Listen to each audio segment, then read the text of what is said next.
బుధవారం వైసీపీ అధినేత వైఎస్ జగన్మోహన్ రెడ్డి అస్వస్థతకు గురయ్యారు. ఆయన జ్వరంతో బాధపడుతున్నట్లు సమాచారం. ఆరోగ్య పరిస్థితిని దృష్టిలో ఉంచుకుని వైద్యులు ఆయనకు పూర్తి విశ్రాంతి అవసరమని సూచించారు. ఈ నేపథ్యంలో ఇవాళ జరగాల్సిన పులివెందుల పర్యటనకు సంబంధించిన అన్ని కార్యక్రమాలను ఆయన రద్దు చేసుకున్నారు. వైఎస్ జగన్ త్వరగా కోలుకుని ప్రజా కార్యక్రమాల్లో పాల్గొనాలని పార్టీ శ్రేణులు అభిమానులు ఆకాంక్షిస్తున్నారు.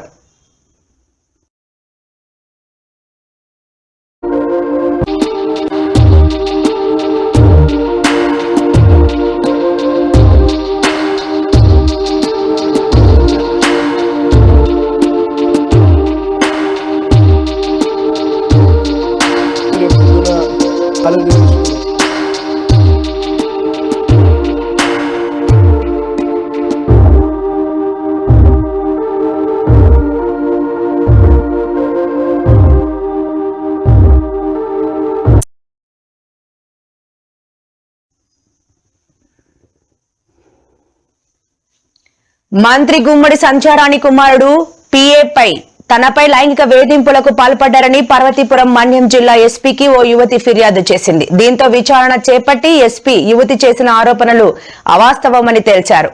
అయినా సరే కొందరు వైసీపీ నేతలు సోషల్ మీడియా వేదికగా మంత్రి సంధ్యారాణి కుటుంబంపై విమర్శలు చేస్తున్నారు. స్థానిక వాట్సాప్ గ్రూపుల్లో అసత్యాలు ప్రచారం చేస్తున్నారు.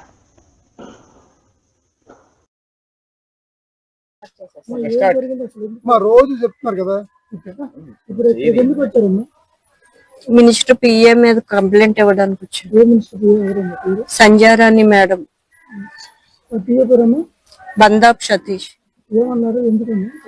సెక్సువల్ గా అరెస్ట్ చేస్తున్నారు. కొంతమంది టీడీపీ నాయకుల దగ్గరకు వెళ్ళమంటున్నాడు, ఫోర్స్ చేస్తున్నాడు.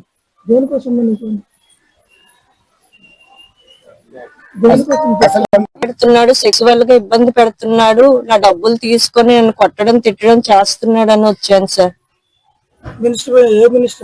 Sandhyarani madam sir. ఎస్పీ గారికి అక్కడ పోలీసులు పట్టించుకోకపోతే ఇక్కడ ఎస్పీ ఆఫీస్కి వచ్చి కంప్లైంట్ ఇచ్చాను సార్. బందాబ్ సతీష్ మీద మెయిన్ ఇచ్చాను సార్. పృథ్వీ చిన్న చిన్నవి వల్ల ఒకసారి మెసేజ్ మేడం గారు అబ్బాయి సార్ మెసేజ్ చేశాడు సార్. జరిగింది. ఇంటికి కూడా వచ్చి చాలా రభస్ చేసి ఇబ్బంది పెట్టాడు సార్. వాళ్ళ అనుచరుల ద్వారా వాడు కూడా వచ్చాడు సార్. మినిస్టర్ పిఏ కూడా వచ్చారు.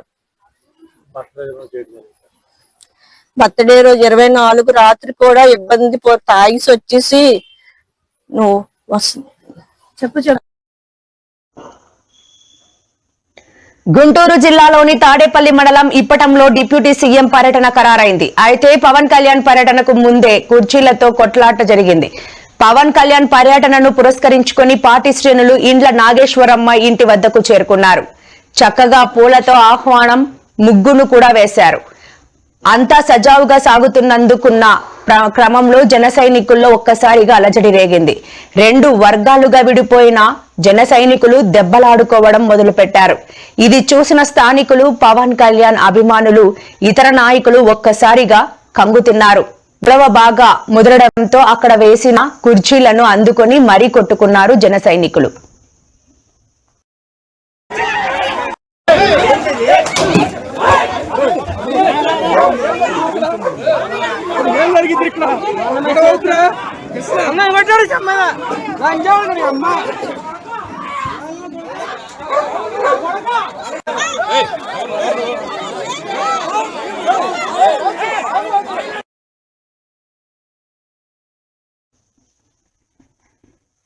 తాడిపత్రి పట్టణంలో టీడీపీ గూండాలు మరోసారి రెచ్చిపోయారు. పట్టణంలోని టీటీడీ కళ్యాణ మండపం సమీపంలో వైఎస్ఆర్సీపీ కార్యకర్త సూర్యతేజారెడ్డిపై టీడీపీకి చెందిన గూండాలు కర్రలు, రాడ్లతో విచక్షణ లేని దాడికి పాల్పడ్డారు.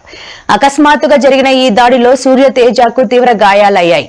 దాడి అనంతరం రక్తస్రావంతో కుప్పకూలిన సూర్యతేజను కుటుంబ సభ్యులు హుటాహుటిన తాడిపత్రి ప్రభుత్వ ఆసుపత్రికి తరలించారు. ప్రస్తుతం ఆయనకు వైద్యులు చికిత్స అందిస్తున్నారు. బాధితుడి పరిస్థితిపై కుటుంబ సభ్యులు, పార్టీ శ్రేణులు తీవ్ర ఆందోళన వ్యక్తం చేస్తున్నారు.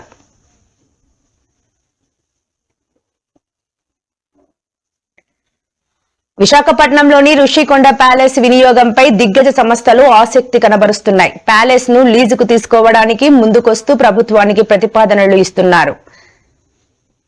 ఈ విషయాన్ని రాష్ట్ర మంత్రులు విలేకరుల సమావేశంలో వెల్లడించారు. వివరాల్లోకి వెళ్తే విశాఖ ఋషికొండ ప్యాలెస్ వినియోగంపై కేబినెట్ సబ్ కమిటీ నేడు భేటీ అయింది. సబ్ సంఘం భేటీలో మంత్రులు పయ్యావుల కేశవ్, కందుల దుర్గేష్ పాల్గొన్నారు. మంత్రి వి స్వామి అధికారులు వర్చువల్ గా భేటీకి హాజరయ్యారు. టాటా, లీలా గ్రూప్ వంటి పలు ప్రముఖ దిగ్గజ సంస్థలు ప్యాలెస్ వినియోగానికి ముందుకొచ్చిన అంశంపై సమావేశంలో చర్చించారు.